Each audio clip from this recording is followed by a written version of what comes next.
So, in my last few years, I was sure of two things. Superman was super boring, and Grant Morrison was 35 flavors of crazy. Do I still think that? Let's find out.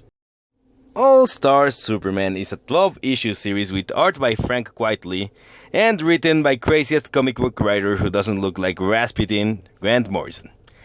Seen as a reinvention of Superman of sorts, by bringing the bulk of the character's mythos and concepts into one comfy, unified package, the comics follow the aftermath of Lex Luthor's latest overly convoluted plan to kill Superman. That is, having him fly too close to the sun so he overloads his cells with nuclear energy and then they start exploding. So basically, Lex gives Supes super space cancer. This kicks off the story, that consists of several schemes to save or replace Superman, while our hero accepts his fate and tries to settle everything across his several identities before he passes. There's also the occasional scuffle with aliens, jerks, alien jerks, and eventually one millionaire super genius criminal with a Superman obsession bordering on a raging man crush.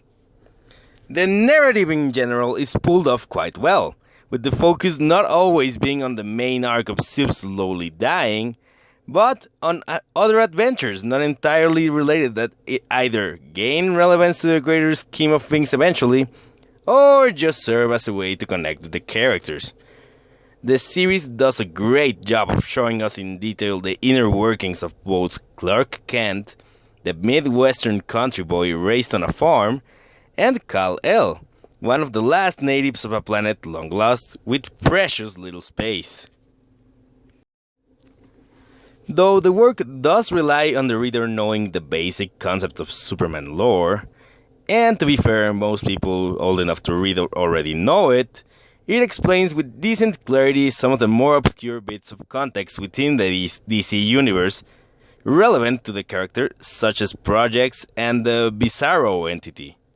To a person that's almost completely unfamiliar with this deeper context of the Man of Steel, this was a very enlightening and relatively easy read. I expected to feel as if a bunch of comic store regulars were loudly chatting in front of me about things I didn't understand without several hours worth of context. But instead, I felt as if somebody was carefully explaining this whole new world to me. It was a great discovery of Superman's story and a great experience. There's something that bugs me though. I will get something out of the way right now though, and it's the fact that I don't really like the anatomy drawn in mainstream superhero comics. I find superheroes with these huge muscles really distracting, and this comic is no exception. Superman's neck, for example, is thicker than a tree and twice as bumpy. To be fair though, the artist does show more restraint with normal characters, and even Lex Luthor, who is shown to be rather muscular, and he doesn't miss a chance to flaunt those guns to Clark now. I swear, this guy wants to have his adopted babies. Oh wait, he already did. Ugh. Anyway, he has more realistic proportions. With that said, the art is amazing.